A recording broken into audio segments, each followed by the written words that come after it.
ngebikin ngebikin AI agentnya itu sendiri. Jadi jangan lupa selesaikan semua submission dan macam-macam, sesi satu, sesi 2, dan nanti bakal ada diminta buat update LinkedIn, dan sesi ketiga juga jangan selesaikan sampai sesi ketiga besoknya biar nanti dapat sertifikasi final. Tidak ada absensi, jadi nanti bakal kehadiran kalian bakal dinilai berdasarkan apa yang kalian submit nanti di akhir kelas ya. Sip, siap ya. Jadi kemarin kan kita udah ngomongin IBM Bob sekilas, udah saya pandu juga buat menginstal IBM Bob-nya. Nah, kira-kira sini kalau misalkan ada yang bermasalah, feel free buat chat ya. Tapi bisa di chat, tapi kalau mau open mic bisa bisa nanti ketika kita udah mau Ngajet, ngomongin IBM Bob. Nah, ngajet. sekarang ini pastikan aja IBM Bob kalian udah ke login dan kalian udah bisa buka aplikasi IBM Bob-nya dan udah login lah, udah nggak ada tulisan login IBM Bob seperti ini lagi gitu ya. Gitu. Jadi aku skip aja dulu. Oke. Nah, sekarang baru kita masuk ke cerita mengenai AI agents. Jadi kita bakal seperti kemarin, kita bakal referensi kita buat setengah sesi pertama ini, itu kita bakal refer ke IBM Skills Booth ya, di sana ada course. Nanti teman-teman bisa coba menyelesaikan dan nanti kita bakal kemudian bakal saya coba jelaskan dan kemudian terakhir kita bakal coba demo juga gitu. Maksud coba bahas juga dan kerjakan quiznya gitu. Jadi silakan dibuka guys, dibuka linknya yang saya kasih. Hari ini cuma ada satu course kok, jadi nggak banyak-banyak. Tuh. Linknya udah saya kasih ya, udah saya kasih di chat. Silakan dibuka seperti kemarin dan klik go to activity-nya.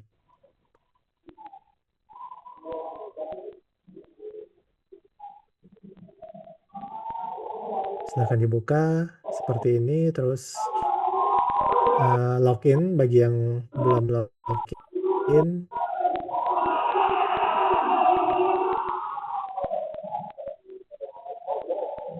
Saya login dulu.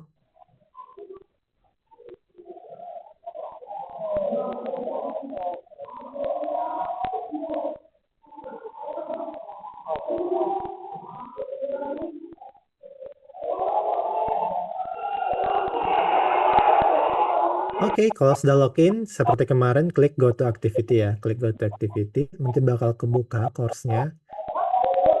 Jadi berbeda dengan kemarin, di sesi kali ini, eh, ya. Nah, sesi kali ini saya nggak bakal menjelaskan dulu, tapi saya kasih waktu buat rekan-rekan semua buat bisa membaca duluan ya. Jadi silakan dibaca, saya kasih waktu dulu ya. Hmm, sekitar berapa? 15 menit sini. 15 menit. Jadi saya kasih waktu membaca 15 menit buat bisa ngebaca semuanya dari lesson 1 sampai lesson 3 aja ya. Jadi sebelumnya ada yang punya masalah nggak buat login ke IBM-nya? Oh, udah ada yang mengerjakan tugas sesi hari ini, mantap banget. Jadi bisa tunggu dulu ya. Mantap banget. Hmm, nggak ada kendala ya. Jadi kalau misalkan udah login ya, lagi update Bob. Oke, Bobnya nanti di setengah setengah akhir ya. Aman.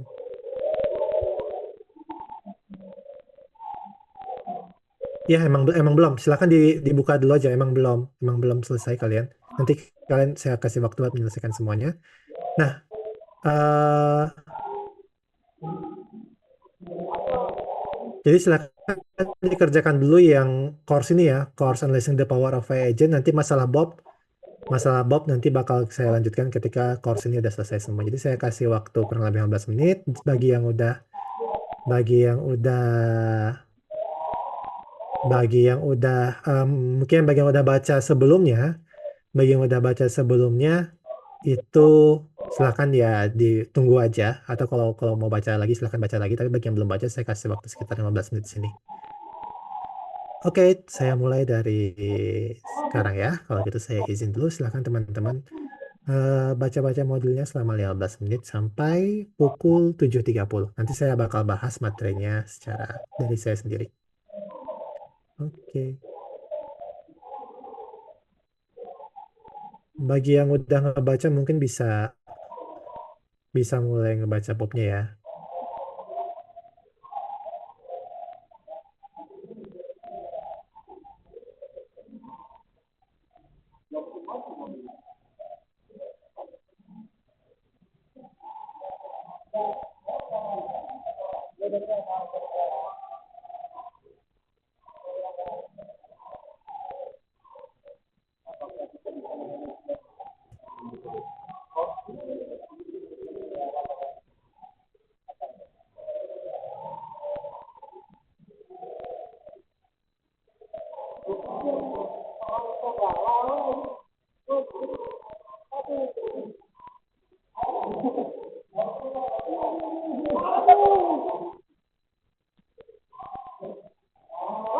Kok 7.15 sih?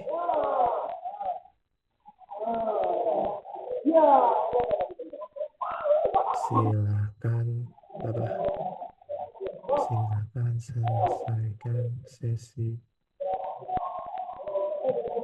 lesson 1 sampai 3 sampai jam 7.30 ya.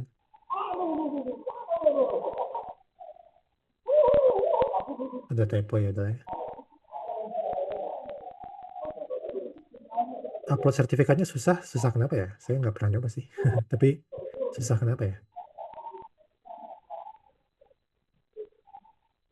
Mungkin bisa dibantu ya sama kakak admin Activate.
Oh, materinya nggak perlu dibaca satu-satu ya. Jadi dibaca sekilas saja.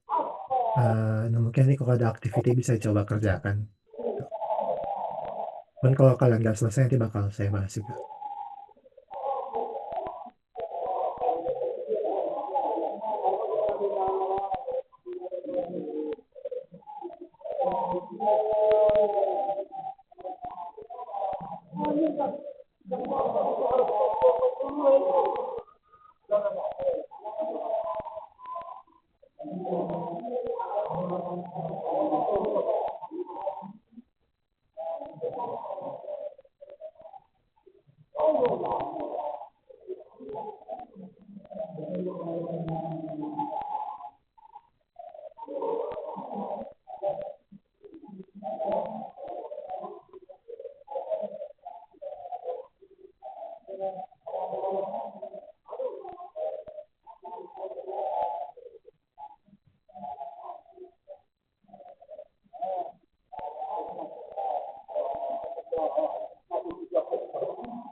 Yang tujuh tadi itu kelewat sih, itu dia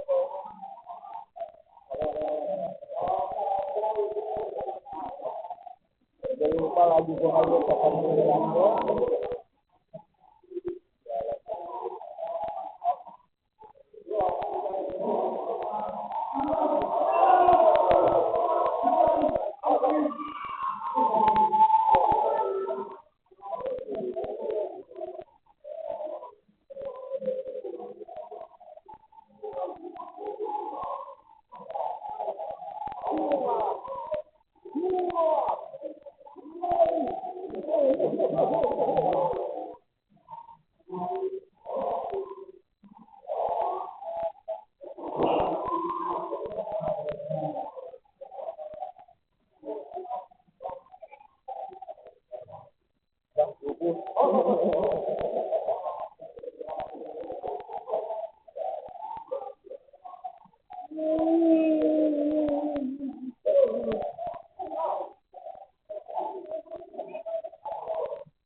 Oh, pada jelas.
Ada tuh dia.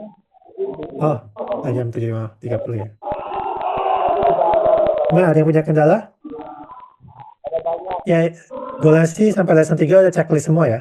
Udah ke checklist semua gitu sampai lesson 3.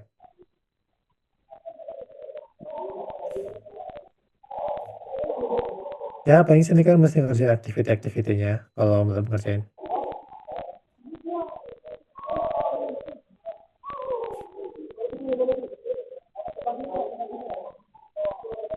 Ya, saya coba bahas materinya ya.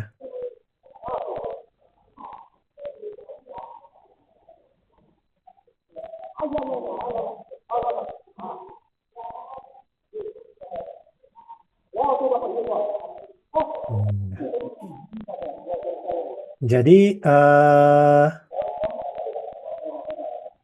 kalau kemarin kita bicara tentang AI aja, sekarang kita mulai bahas mengenai agents. Nah, AI yang dimaksud di sini itu lebih ke AI yang bahasa ya. Kita sebutnya sebagai language model. Artinya ya AI yang bisa Gemini, GPT, Claude, eh, Lama, kalau kalian tahu udah macam-macam. Pokoknya AI yang bisa dipakai buat bicara, lah, buat ngomong, buat ngechat sama kita. Yang biasanya kita pakai kayak di Gemini, ChatGPT dan lain-lainnya. Nah, jadi apa sih itu agent? Agent itu adalah sebuah sistem yang otonomous yang bisa untuk mencapai sebuah goal. Jadi gini, kalau misalkan kita kita apa nih?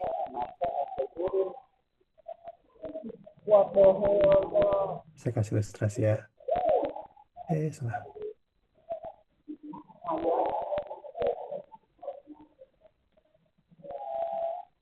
Eh,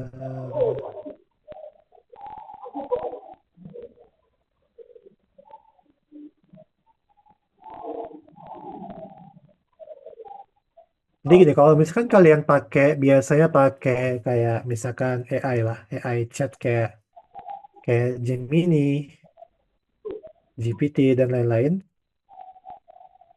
itu kan biasanya ceritanya gimana? Kalian kan punya kayak punya teks gitu kan. Kalian punya halo, kalian ngechat sesuatu ke dia, terus ya dia biasanya bakal bakal balas dengan teks juga ya. Nah, ini kalau AI yang kita bicara AI yang biasa ini adalah sebut sebagai language model. Atau ya biar singkat kita sebut sebagai AI biasa aja lah gitu ya. AI biasa. Nah, terus kalau AI agent gimana? AI agent itu dia biasanya lebih kompleks dari ini. Jadi idenya adalah karena dia udah bisa berbahasa selayaknya manusia, maka dia bisa melakukan hal yang beberapa hal yang bisa manusia kerjakan gitu. Contohnya, instead of kita cuma sekedar bertanya halo, halo ataupun bertanya langsung, kita bisa bilang kayak gini, tolong cari referensi untuk membuka bisnis klinik misalkan gitu ya. Bisa kita suruh dia cari dia referensi untuk sesuatu lah gitu. Nah, mencari referensi itu kan dia sebenarnya nggak bisa satu kali masuk terus jawab gitu, nggak bisa gitu. Dia mesti bisa apa? Kalau kita minta dia buat mencari, dia mesti bisa melakukan kayak biasa kita mencari lah. Kita kalau mencari referensi gimana sih caranya? Kita buka browser kan? Kita buka search engine biasa kalau kita Google ya. Dan baru kita bisa koleksi beberapa artikel yang menurut kita menarik, baru kita rangkum semuanya gitu kan. Nah, sama halnya seperti seperti ini juga, seperti AI agents. Ini sebut AI agents itu dia dia menggunakan kapabilitas berbahasa dia untuk bisa melakukan hal-hal yang lebih kompleks. Kalau lebih kompleks itu biasanya ada banyak stepnya. Mungkin yang bakal dia lakukan pertama apa? Pertama misalkan dia browsing dulu, browsing tentang bisnis klinik. Pertama dia browsing dengan bisnis klinik, terus kemudian dia bisa apa lagi? Dia bisa misalkan simpan hasil pencarian yang menarik. Dia simpan hasil pencarian yang menarik, terus barulah kemudian dia eh, summarize hasil pencariannya, gitu. Atau ini bukan simpan, dan ini pilih hasil pencarian yang menarik. Nah, dan semuanya ini masing-masing dilakukan dengan AI yang sama. Jadi si AI chat ini dia dengan teknik tertentu ya, ada tekniknya sendiri. Dia tuh bisa melakukan browsing, dia tuh bisa melakukan judgment, bisa memilih pencarian yang menariknya apa. Terus setelah didapat hasil pencarian dia bisa nge-summarize sendiri. Jadi yang awalnya kita bertanya seperti ini, dia nggak melakukannya dengan langsung menjawab, dia melakukannya berkali-kali, gitu. Jadi nggak cuma sekali sekali sekali sekali jalan aja ya, tapi kayaknya jalannya bisa berkali-kali gitu. Gitu.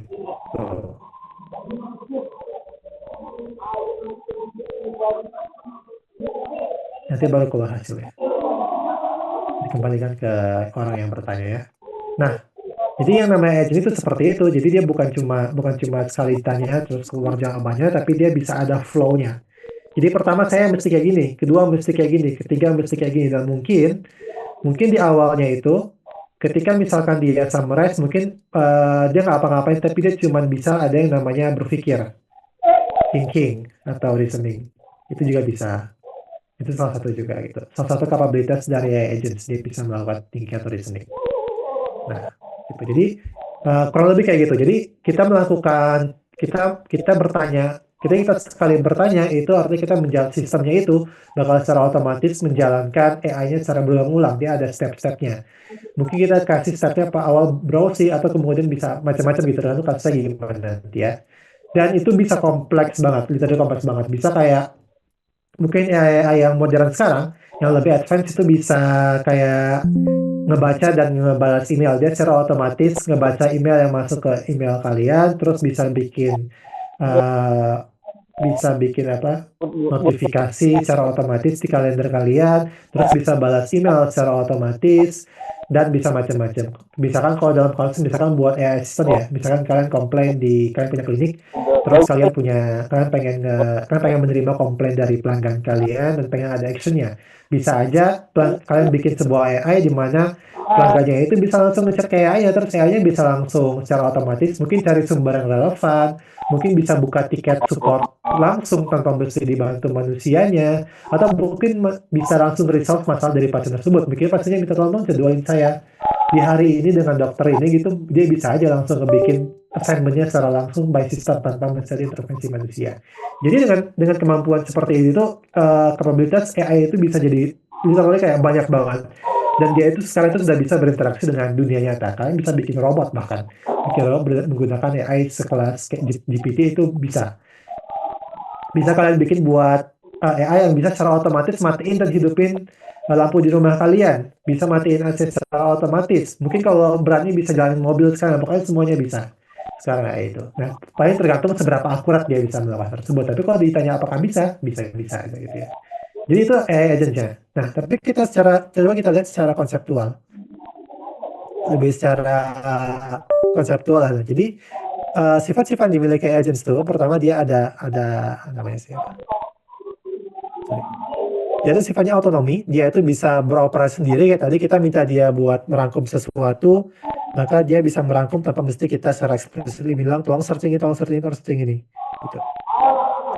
Terus ada dia dia bisa memahami lingkungan luar karena dia udah bisa berinteraksi dengan dunia nyata ya. Dia bisa aja berinteraksi dengan kamera kalian, bisa berinteraksi dengan mikrofon kalian. Mungkin interaksi paling simpelnya itu ya berinteraksi dengan chat dengan kalian gitu ya. Itu dia bisa melakukan decision making kayak tadi. Ketika dia searching, dia bisa menentukan mana-mana yang bisa saya pilih ya, mana-mana artikel yang relevan ya gitu. Dia punya memori dan dia bisa beradaptasi. Jadi dia bisa belajar dari pengalaman dia. Bisa jadi kita bikin sistem yang dia itu kalau misalkan sebelumnya nggak akurat, maka coba perbaiki dengan cara seperti ini. Dia juga bisa mengingat apa yang terjadi sebelumnya ya, meskipun itu semua dengan sebuah sistem ya, nggak bukan AI-nya sendiri yang kita bikin database sendiri, kita bikin kayak cara biar dia bisa mengingatnya mesti kita bikin sendiri, tapi bisa. Dan dia bisa berkomunikasi kayak manusia ya, kayak ChatGPT dia bisa berkomunikasi kayak manusia gitu ya. Dan dia goal oriented artinya AI itu dia punya ketika kita melakukan sesuatu kita kita memberikan dia sebuah tujuan yang jelas. Ya tadi tolong dong rangkum terkait ini gitu atau tolong dong optimalkan konsumsi listrik saya dengan hidupnya dan matiin lampu contohnya aja misalkan gitu ya. Gitu. Nah, contoh penggunaan di beberapa industri seperti apa sih? Kayak di bidang HR dan recruitment, kayak misalkan buat onboarding pegawai baru, atau kalau misalkan buat seleksi pegawai, itu bisa ngebantu banget. Jadi kita meminimalisir kayak misalnya kita kalau misalkan ke tempat baru kan pasti ada pertanyaan-pertanyaan yang kayak template banget gitu ya, semua orang bertanya gitu. Ya kadang-kadang kan HR-nya juga capek gitu ya. Kita bisa mengurangi apa ya kerja kerja HR agar ya semuanya dijawab oleh si AI aja. Di bidang healthcare gimana? Di bidang healthcare ya bisa digunakan untuk menganalisis data medikal. Mungkin dia bisa secara otomatis akses database rekam medis di Departemen A, Departemen B. Dia bisa mengakses secara otomatis data hasil X-ray, bisa secara otomatis histori histori berobat dia, penyakit dia apa yang ada di sistem rumah sakit kita. Contohnya seperti itu. Dan dia bisa milih mau mengakses apa gitu. Customer service tidak saya jelasin ya. Terus di bidang edukasi bisa aja kita bikin kayak semacam mentor kayak saya ini buat tanya jawab terkait sebuah pelajaran. Dia bisa secara adaptif menyesuaikan style dia mengajar sesuai dengan apa yang studentnya suka ya gitu. Jadi biar penyerapan ilmunya itu lebih bagus contohnya gitu ya. Terus di finance dan fraud ya bisa bisa kalian bisa minta dia buat bantu buat trading misalkan ada yang kayak gitu juga. Buat trading, buat ngebantu mengelola investment kalian dan macam-macam lah. Pokoknya banyak hal yang bisa dilakukan oleh AI agents. Padahal sebenarnya ya isinya ya cuma AI biasa aja, AI yang biasa kalian pakai buat chat. Cuman dia itu dibikin sedemikian rupa biar dia itu bisa banyak step-stepnya. Dia ada workflow-nya, dia diintegrasikan dengan sistem rumah kalian. Kalau misalkan kalian ingin otomasi rumah kalian dan banyak lah. Gitu.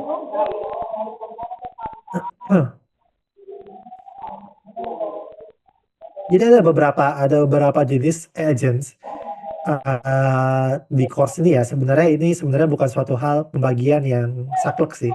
Ini juga baru pertama saya dengar. Tapi di course ini itu dibagi menjadi tiga jenis agent. Ada yang pertamanya goal based, ada kedua namanya utility based, dan yang ketiga adalah learning agents. Kalau goal based itu berarti kita kita suruh agentnya melakukan sesuatu, ada instruksi tolong dong melakukan sesuatu dan outputnya itu jelas. Kayak misalkan tolong rangkum pelajaran tentang ini, dan outputnya jelas. Itu kalau goal based itu ada goal spesifiknya. Terus ada lagi namanya utility based, di mana dia itu goalnya itu lebih gak jelas, lebih rancu. Bisa aja kita minta tolong dong kalau rumah saya biar listriknya itu hemat gitu. Ya terus dia bisa menganalisis dan dia bisa membuat keputusan gitu ya. Oh ini biar hemat saya mati lampu deh. Oh biar hemat saya mati ini dan dia bisa seperti itu. Dia mengoptimalkan sesuatu. Memang mesti kita bilang, tolong dong bikin bikin jadi seperti ini, kita nggak bilang kayak gitu, tapi kita cukup bilang, tolong dong bikin bikin ini menjadi sebaik mungkin dan biar dia yang judgement gitu ya. Dia juga goalnya nggak begitu jelas. Terus ketiga ada namanya learning agent, dia biasanya itu agent-agent yang dia itu bisa belajar dari masa lalu, dia punya memori biasanya agent seperti ini ya. Jadi kayak tadi misalkan pelajaran, kita akan bikin AI buat bisa ngebantu siswa belajar gitu. Jadi si agentnya bisa ngelihat, oh ini kemarin saya jelasin seperti ini, dia nggak nangkap, mungkin saya sekarang jelasnya seperti ini loh, gitu. Bisa kayak gitu ya. Jadi ini kayak sedikit pembagian biar kalian tahu kapabilitas agentnya tuh seperti apanya, kayak tingkatan-tingkatan agentnya gitu. Gitu. Nah, tadi ya, jadi kalau misalnya kita ngomongin agents, itu ada beberapa komponen yang mesti kita kenali. Pertama itu ada yang namanya lingkungannya, biar dia bisa berinteraksi. Tadi, cerita tadi, agent tuh dia satu hal yang paling besar yang dimiliki agents dibandingkan AI bahasa biasa, itu adalah dia mampu berinteraksi dengan lingkungannya. Jadi ada environment-nya di sini. Terus dia bisa melakukan decision making tadi ya, dia decision making, dia bisa mengingat sesuatu dan bisa learning dari experience, dia bisa melihat dia bisa melihat dan mengumpulkan data dari environment-nya ini. Environment ini dia gather ke jadi kita punya environment, kita punya lingkungan sekitarnya, terus dia menggather informasi di bagian perception, terus kemudian dia memutuskan buat melakukan sesuatu, bisa juga dengan melakukan aktuator. Jadi aktuator ini dia bakal berinteraksi dengan si lingkungannya nantinya, terus dia setelah selesai, maka dia bakal mengingat apa yang telah dilalui dan mungkin bisa mengimprove dirinya sendiri. Dan bisa ada decision makingnya juga gitu ya. Gitu. Hmm. Jadi gitu, pertama dia menginterpret environment-nya. Jadi step pertama dia bakal ngebaca datanya. Data dari mana? Environment-nya itu apa? Kalau misalkan di rumah sakit kalian, environment-nya ya misalkan database. Database yang ada di rumah sakitnya gitu. Kalau misalkan kalian ngomongin rumah kalian ya, ya uh, environment-nya ya rumah kalian. Mungkin ada sensor buat mengukur kecerahan seberapa pencahayaan di rumah kalian, mungkin apakah lampu kalian hidup atau mati, itu tuh environment-nya gitu. Mungkin suhu di ruangan kalian berapa, itu environment-nya. Nah, terus dia mesti mendapatkan informasi tersebut. Kalau misalkan dunia fisik ya berarti ada sensor-sensornya. Ya kalau misalkan cuma sekedar database ya gitu, dia tinggal ambil dari database-nya itu ada apa aja gitu ya. Terus diolah, terus kemudian input data yang diolah dengan menggunakan si AI tadi ya. Terus AI-nya melakukan sebuah keputusan, dia kayak berpikir gitu. Berpikir terus hasilnya tuh biasanya kalau kita ngomongin agent, dia biasanya ada rencananya. Jadi sebelum dia melakukan sesuatu, dia bakal merencanakan terlebih dahulu. Oh, pertama saya mesti ini, kedua ini, ketiga kayak ini, keempat seperti ini. Kayak misalkan dia, oh pertama saya mesti mencari referensi dengan browser, kedua saya mesti mencari yang relevan, ketiga saya mesti nge-summarize, keempat saya mesti melaporkannya ke user gitu. Jadi dia ada plan-nya, terus baru dia eksekusi satu persatu gitu. Terus kemudian setelah dia eksekusi, barulah dia bisa mengingat hasilnya, dia bisa mengingat hasilnya dan mungkin bisa jadi referensi biar bisa di-improve ke depannya. Every Gitu. day, AI helps Jadi organize intinya apa? massive amounts Intinya of data. Intinya AI can pertama support you by inputnya, finding datanya patterns, masuk, offering kedua dia insights, melakukan and planning, automating mundane ketiga dia tasks. melakukan action, apa yang dia planning itu Take your dilakukan, email keempat inbox, barulah for dia example. mengingat AI dan can detect nge-improve patterns and buat help you kedepannya manage your gitu ya. inbox. Spam filters can use AI to scan messages for features commonly found in junk mail. Jadi agent itu adalah These sebuah sistem yang systems are desain trained on untuk thousands of menginterpret, examples bisa and can melihat, bisa detect text, menganalisis, dan links, bisa or melakukan sender sesuatu behavior secara or millions otonomus of untuk mencapai sebuah tujuan tertentu. responsibly and focus on what matters most. That's it. Ya segitu aja sih course ya, nggak begitu banyak. Sebenarnya agak abstrak, tapi tadi saya udah jelaskan ya apa yang membedakan antara AI bias dengan AI agent itu apa bedanya. Tadi yang saya gambarin grafik tadi.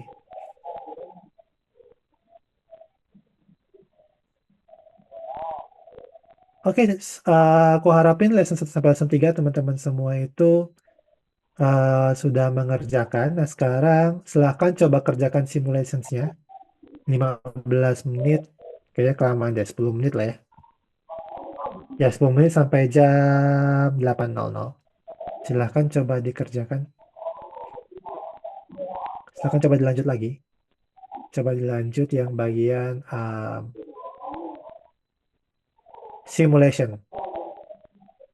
Sebelumnya ada yang mau bertanya nggak? Teman semua, paham ya apa itu agent ya?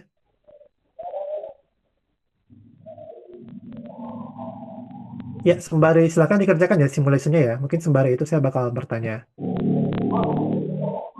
Saya bakal buka tanya jawab gitu.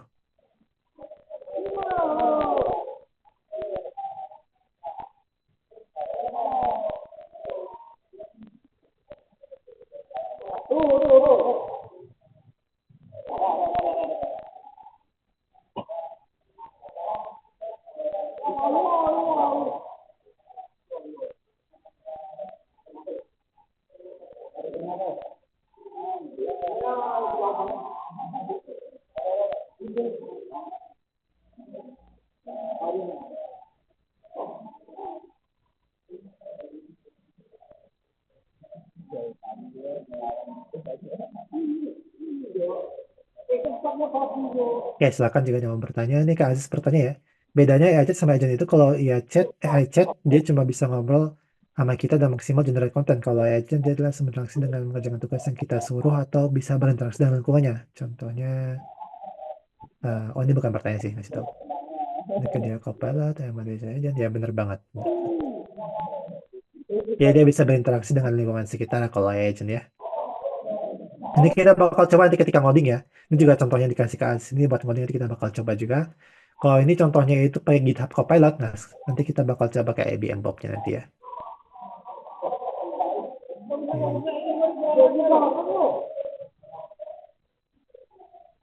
Sekarang tidak ada yang mau bertanya.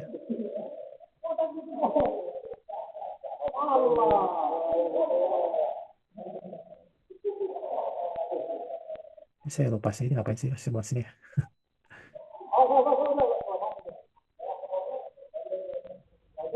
Let's go. Oh ini. Itulah.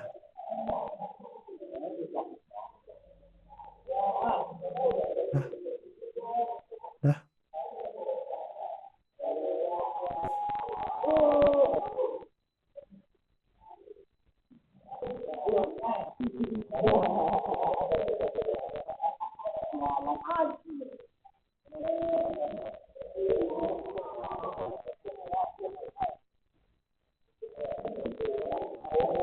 Oke.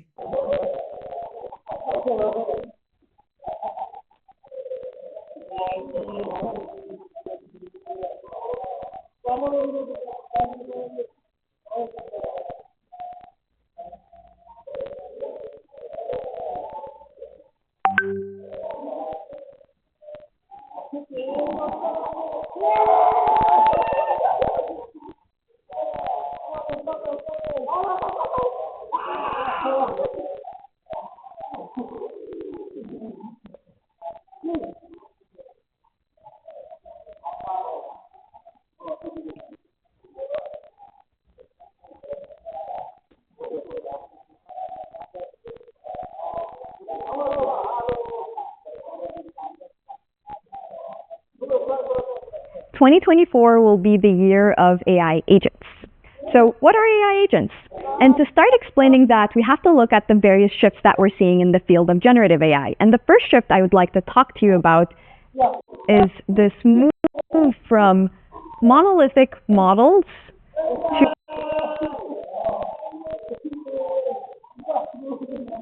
and we're still in the early days of agentic systems.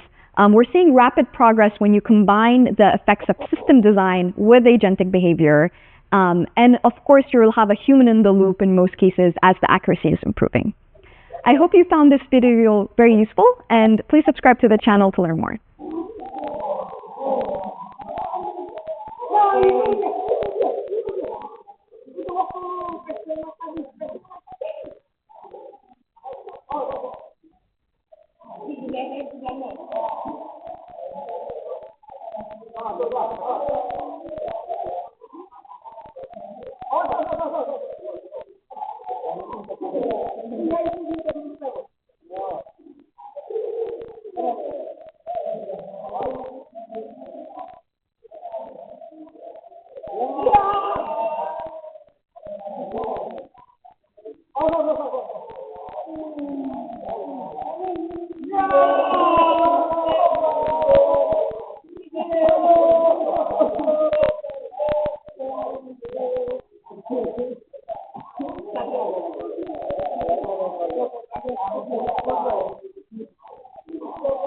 Aku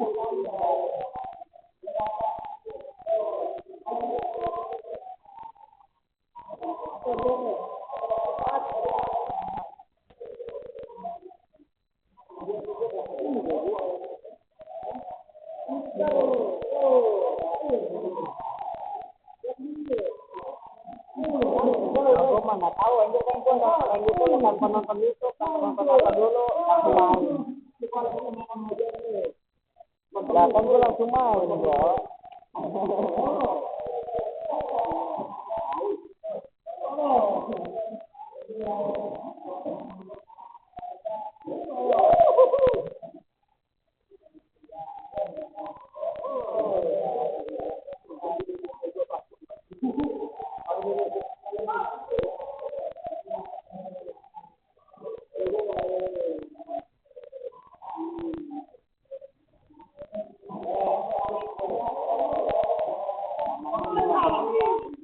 Namanya juga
masuk ya.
Oke.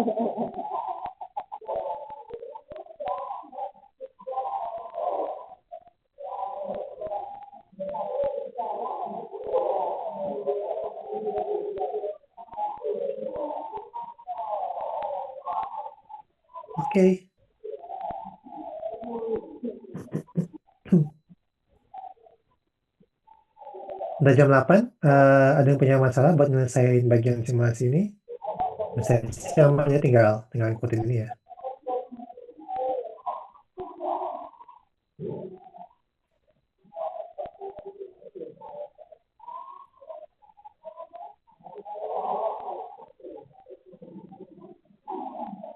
Nah, sekarang kita bakal coba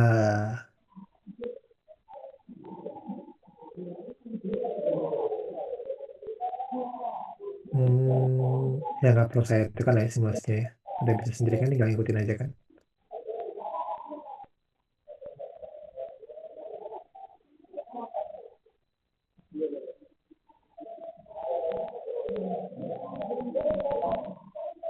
Quiz. Kita coba selesaikan quiz ya, sembari mengukur kepemahaman kita.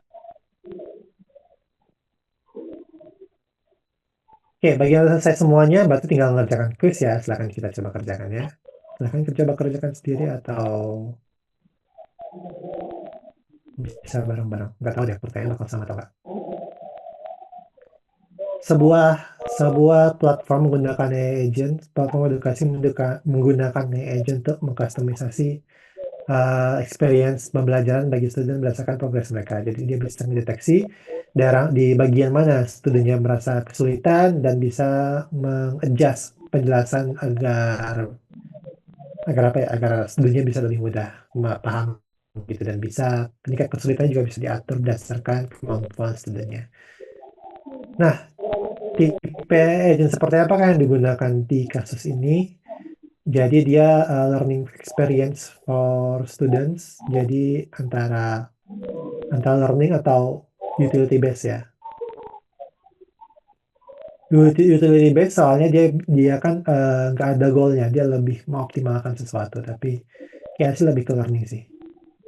Nah, soalnya dia belajar dari pengalaman student sebelumnya kayak yang saya jelasin tadi ya.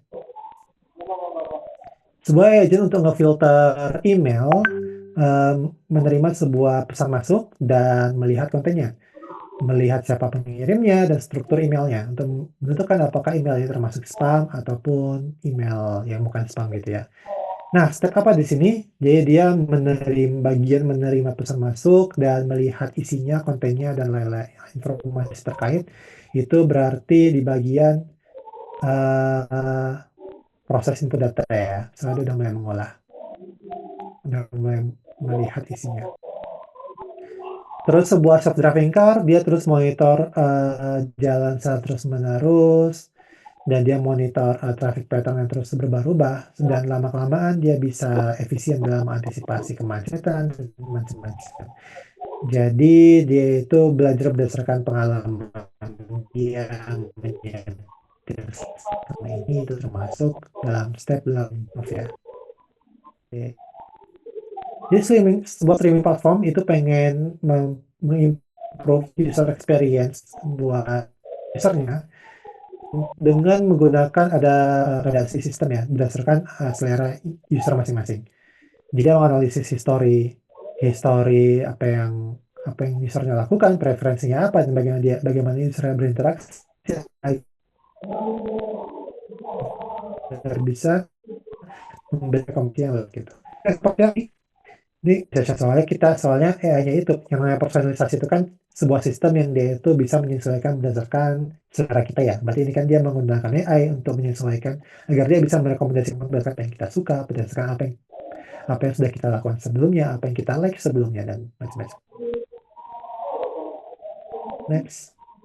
Sebuah maskapai penerbangan menggunakan AI untuk secara dinamis adjust harga tiket berdasarkan demand, seasonality, dan seat availability-nya. Jadi harga tiketnya itu fluctuate secara real time agar bisa apa ya, menyesuaikan dengan revenue, agar bisa memberikan revenue yang baik dan bisa terjangkau harganya oleh customer ya. Agent apa yang digunakan di sini? Di sini digunakan agent utility, soalnya dia lebih mengoptimalkan satu, ya, tidak ada double-nya. Gitu.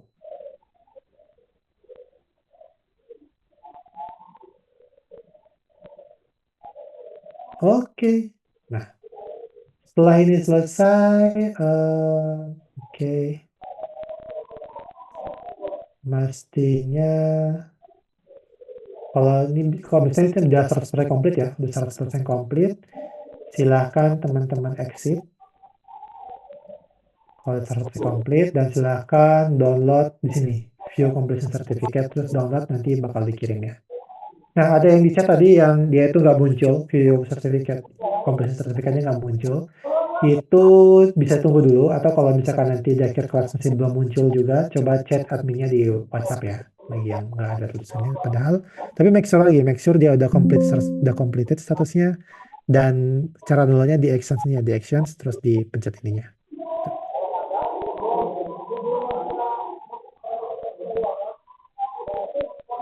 Gitu.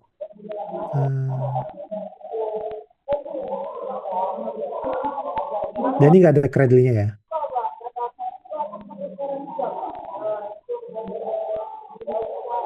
Jadi diunduh dulu, nanti submission-nya terakhir ya.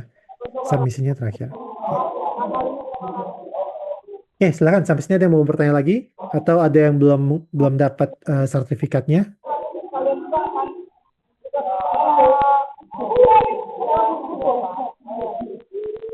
Ada yang bermasalah sampai mendapatkan sertifikatnya, soalnya nanti bakal disubmit seperti hari Rabu kemarin ya.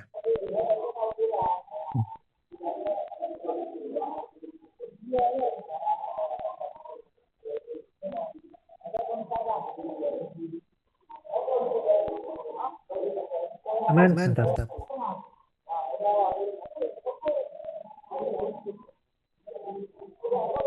Sip. Saya lanjut ya. Oke. Nah, kita balik ke, jadi itu agent ya. Jadi agent itu intinya, tadi kalau di skills itu kebanyakan lebih konsepnya, tapi dari secara praktik itu bedanya dengan AI biasa, itu dia agent itu bisa berinteraksi dengan dunia luar. Saya coba kasih contoh kayak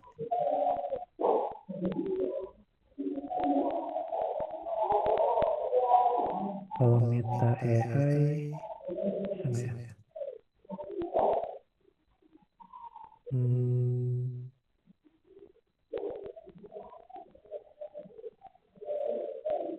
Misalkan ini contoh sebuah AI ya, AI yang saya pakai dari punyanya Meta, tapi ini agent nggak ya? Saya nggak tahu sih. Misal kita bertanya seperti ini, siapakah penemu lampu? Contohnya ya, ini AI biasa.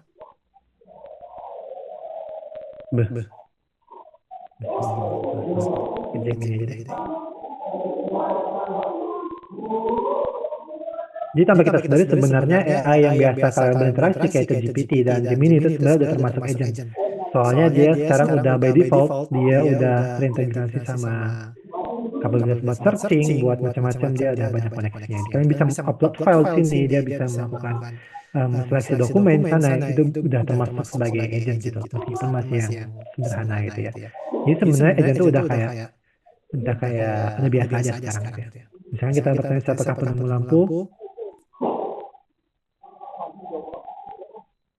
siapakah penemu lampu. Nah, ini dia menjawab dengan ini dia menjawab dengan masalah slide sound, dan ya mungkin kalau misalkan cuma sekedar bertanya seperti ini ya, bertanya seperti ini kan sebenarnya kita tanya AI zaman dulu pun sebelum zamannya AI dia udah bisa jawab. Soalnya kayak ini kan kayak soal yang apa ya, semua orang udah tahu banget gitu ya, udah tahu banget, jadi dia nggak perlu searching, nggak perlu apa, dia bisa langsung jawab dengan sekali coba. Ibaratnya ini masih AI yang seperti ini. Kita bertanya sesuatu ke dia, maka dia langsung mengeluarkan jawabannya berupa teks langsung gitu. Nah, coba kita minta dia melakukan sesuatu ya, yang lebih kompleks, bukan cuma sekedar menjawab, tapi bisa melakukan sesuatu. Misalkan berikan rekomendasi klinik dan rekomendasi dokter anak di daerah Serpong, misalkan gitu ya. berikan nama dokternya. Misalkan tentukan berdasarkan review dari internet misalkan gitu ya.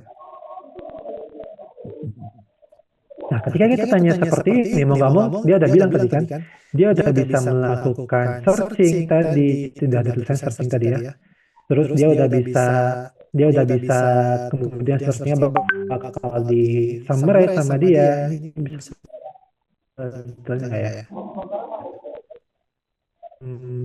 Ini saya coba lihat kalau lihat response detailsnya nggak ada apa-apa sih. Kalau misalkan sekarang kita tanya, berikan rekomendasi klinik. Nah, dia mencoba pakai Google Maps sekarang. Tadi dia pakai searching kan, browser kan. Nah, sekarang dia pakai Google Maps dan bisa mengisikan Google Maps sendiri malah. Jadi, kurang lebih kayak gini gitu. Kurang lebih kayak gini, dia udah bisa berinteraksi. Kita tanya bentar. Jadi bukan cuma sekedar tanya jawab, dia bisa connect ke Google Map, bisa connect ke Google Search, dan kapabilitas lainnya yang dia miliki gitu. Mungkin bisa juga dia connect ke apa namanya Google Docs kalian, bisa connect ke Google PPT, bisa connect ke email kalian, nggak tahu sih ya. Ini udah bisa atau belum? Demikian, Pak. Oke, ini contohnya ya. Jadi itu perbedaan antara agent dengan AI yang ya AI buat chat biasa gitu. Nah, sekarang kita masuk ke konteks lainnya buat agent, yaitu buat membuat aplikasi. Jadi ini sekalian buat kita belajar bagaimana cara menggunakan agent pertama, terus kedua bagaimana kalian bisa ngebikin aplikasi tanpa mesti kalian mahir dalam coding. Ya, terus yang bakal kita pakai ini adalah IBM Bob, dan mungkin kemarin udah saya bahas juga, dan sekilas ya. Jadi itu aplikasi buat ngoding sebenarnya, dia ada AI buat asisten ngodingnya. Dan tools ini sebenarnya ada banyak, teman. Ada beberapa yang populer, ada IBM Bob ini, ada Cursor, ada Cloud Code, ada Codex. Dalam kasus ini hari ini kita bakal pakai IBM Bob. Jadi karena kemarin udah saya jelaskan buat downloadnya, jadi buat downloadnya saya udah bisa ya, saya harapin udah bisa downloadnya ya. Udah bisa download dan saya harapin udah bisa login. Nah, kalau misalkan udah bisa download, mestinya kalau kalian cari di Windows atau terserah sistem kalian bisa cari IBM Bob. Terus ada IBM Bob aplikasi sini, sudah dipencet, dan dia bakal membuka IBM Bob-nya langsung. Gitu.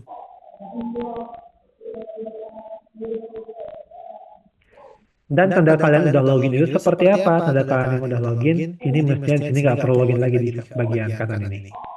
Bagian sini mestinya udah nggak perlu login lagi. Nggak kelihatan ya? Sorry. Saya share full screen dulu.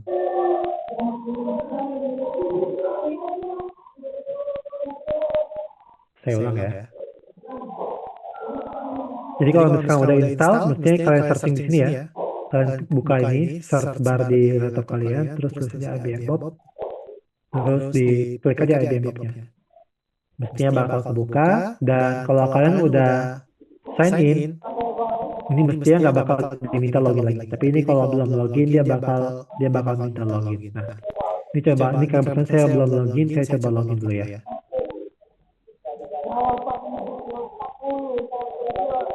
Jadi dia bakal minta login.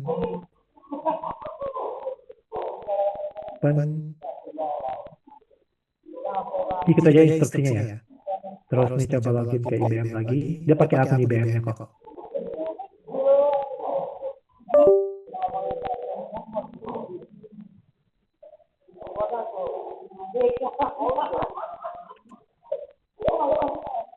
Oke, dan nanti dia bakal browser bakal minta buat membuka IBM Bob. Terus ya tinggal dibuka aja IBM Bob ya. Udah selesai. Nanti berarti dia kalau misalkan udah login dengan benar, itu mesti dia bakal seperti ini. Dia ada kolom chatnya seperti ini. Saya buka dulu deh. Ini ada Hi, I'm Bob. Ini berarti kalian udah selesai. Udah setupnya udah bisa login dan tinggal kalian pakai. Ada yang punya masalah nggak sampai sini? sampai bisa ngebuka ini.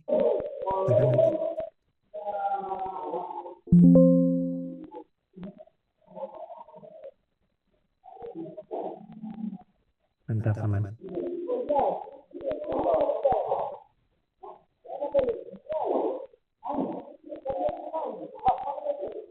Ya, saya tunggu sekitar 2 menit ya.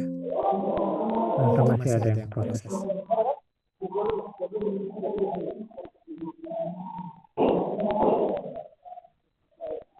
Oh, dan make sure kalian udah masuk free trialnya ya. Free trialnya udah aktif ya. Jadi ini mesti sini ada tulisan kalau kalian mungkin kalau baru buka masih 100% ya.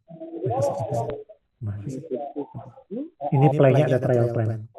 Dia cuma bisa bertahan selama 1 bulan dan ini ada budgetnya. Budgetnya adalah 40 kredit gitu. Jadi apa yang mengkonsumsi budget ini adalah seberapa banyak kalian ngechat atau seberapa banyak AI-nya mesti bekerja. Jadi semakin berat kerjaan AI itu berarti dia biasanya budgetnya bakal semakin berkurang lebih banyak gitu.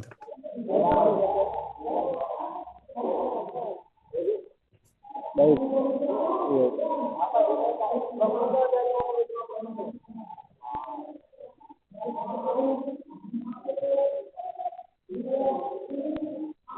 Ya. Bisa lanjut kalau gitu ya.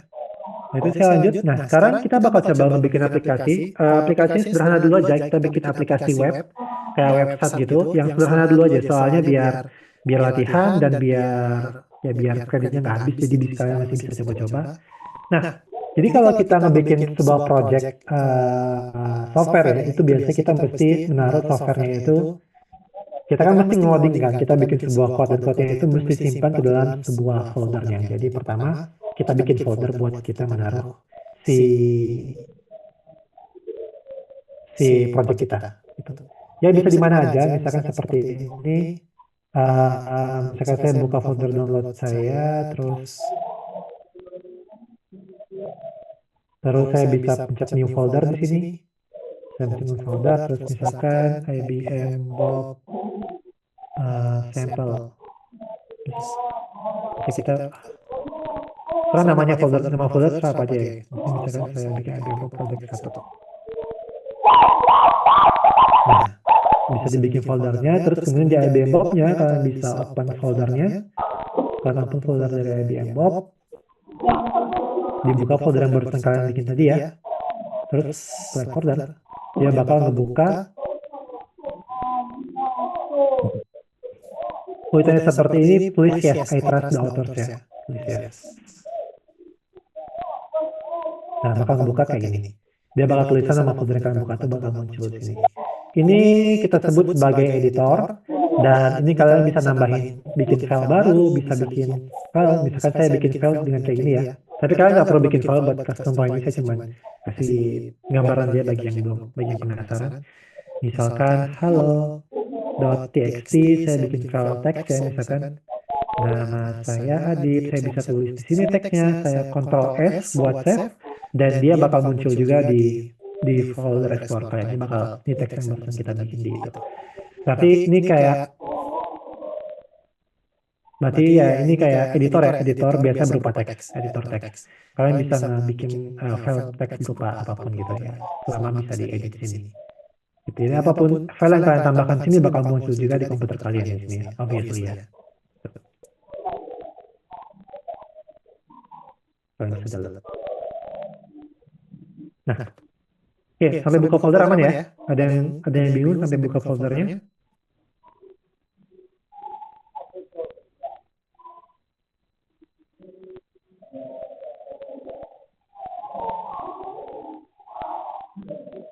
Ini tadi login udah ya.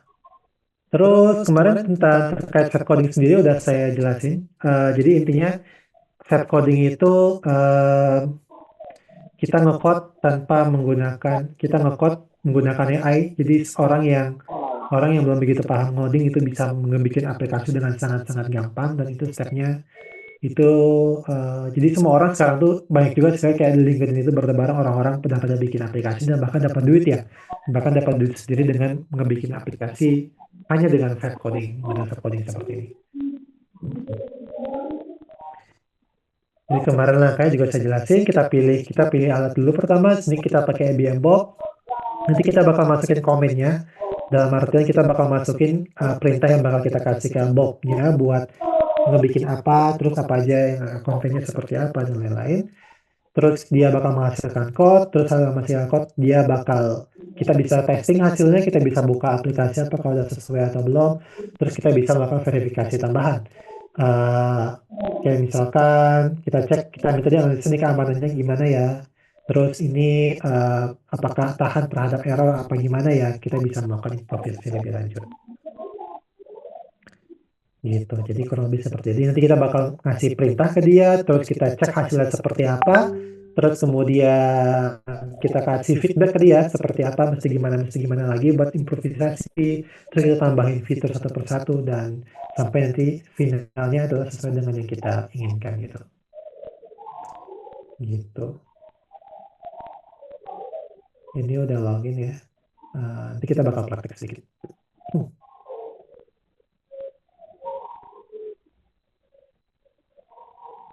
Nah, di PPT-nya, ini ada contoh kita bakal ngebikin sebuah website sederhana. Kita bakal ngebikin sebuah website sederhana di mana sekarang kita pengen ngebikin company profile buat sebuah rumah sakit ya. Kita ngebikin company profile buat sebuah rumah sakit dan kita bikin situs sederhana dulu. Kita bikin satu buah situs sederhana. Silahkan dibuka IBM Bob-nya.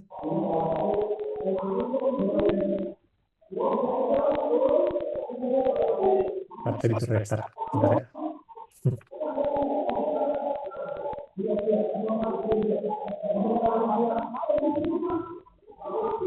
Silahkan dibuka IBM Bob-nya. Ini ada contoh template dari Ash.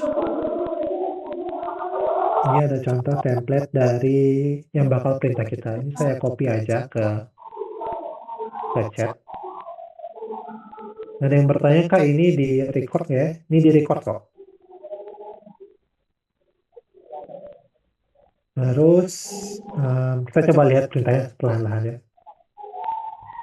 Jadi pertama kita minta dia buatlah sebuah company profile dengan nama rumah sakit bla bla bla menggunakan HTML5 dan CSS 3 murni. Maksudnya ini apa?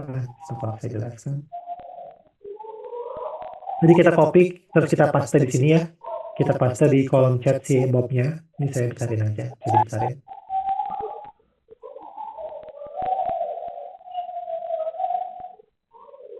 Jadi buat sebuah company profile untuk rumah sakit.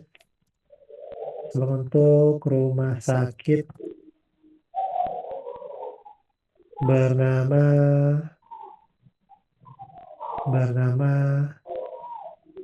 hospital. Oke, misalkan gitu ya. Menggunakan HTML5. Jadi ini adalah teknologi yang berarti kita spesifikasi menggunakan teknologi HTML5 dan CSS3. Ini kalian bagi yang belum terbiasa ya nggak tahu. Tapi sebenarnya ini dibikin agar dia hasilnya simpel buat kita coba dulu buat praktek ini. Mungkin nanti ketika kalian mengerjakan aplikasi beneran ini bisa dihilangkan, tapi nanti yang bakal dikeluarkan oleh si Bob-nya itu bakal code yang benar-benar ribet banget, yang benar-benar komplit, yang meskipun hasilnya mestinya bagus kalau kayak gitu ya, tapi dia benar komplit dan lengkap lah gitu. Nah ini kita minta selalu menggunakan HTML5 dan CSS3 aja murni tanpa framework dan tanpa JavaScript biar hasilnya itu cuman simple banget buat latihan buat demo di kelas itu bisa dikerjakan gitu. Tapi di aslinya mungkin kalian nggak perlu nyebutin ini. Kalau kalian nggak ngerti ini apa, kalian nggak perlu nyebutin ini nggak apa-apa, biasanya sih. Nah, jadi pertama kita tentukan, kita minta dia buat tujuannya apa, terus kemudian pakai teknologinya apa, kalau misalkan kalian ada preferensi dengan teknologi tertentu. Terus kita lanjut, kita tentukan secara detail ya, kita pengennya seperti apa.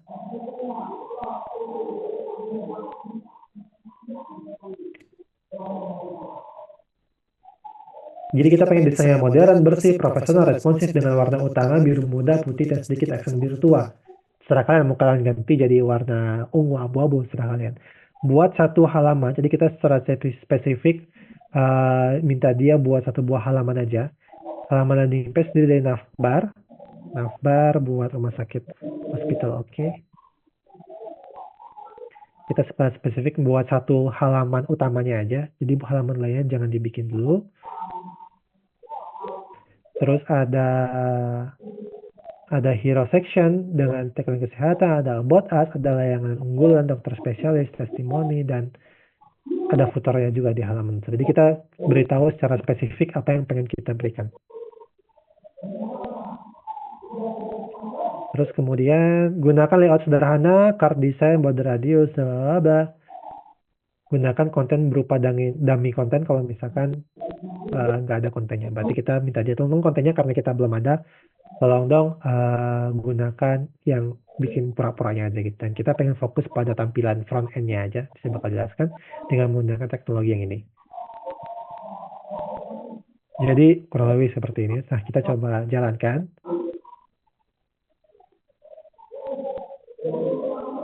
Nah, ini dia bakal ngeliat ada step-stepnya di sini kan. Ini dia berarti udah melakukan planning sebelumnya. Jadi ketika kita panggil ini, dia secara otomatis si Bob-nya ini dia melakukan planning. Dia melakukan planning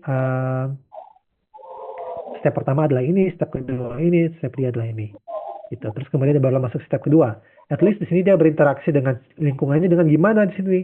Dia berinteraksi dengan lingkungan dengan bisa ngedit file di folder komputer kita secara langsung. Itu adalah salah satu contoh interaksi lingkungan. Mungkin dia bisa browsing juga kalau buat mencari referensi. Mungkin dia bisa ngebaca file juga kalau misalkan ada file yang terkait di project ini gitu ya. Nah ini agak lama jadi silakan coba dilakukan ya.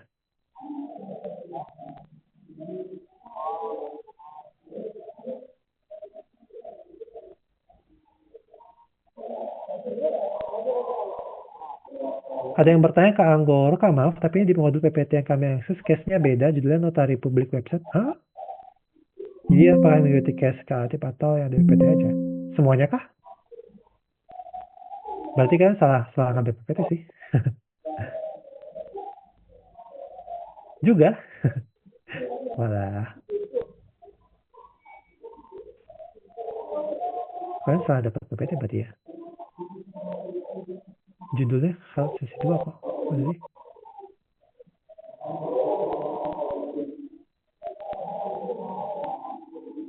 Loh. Ntar ya saya tanya, ini panitianya sih.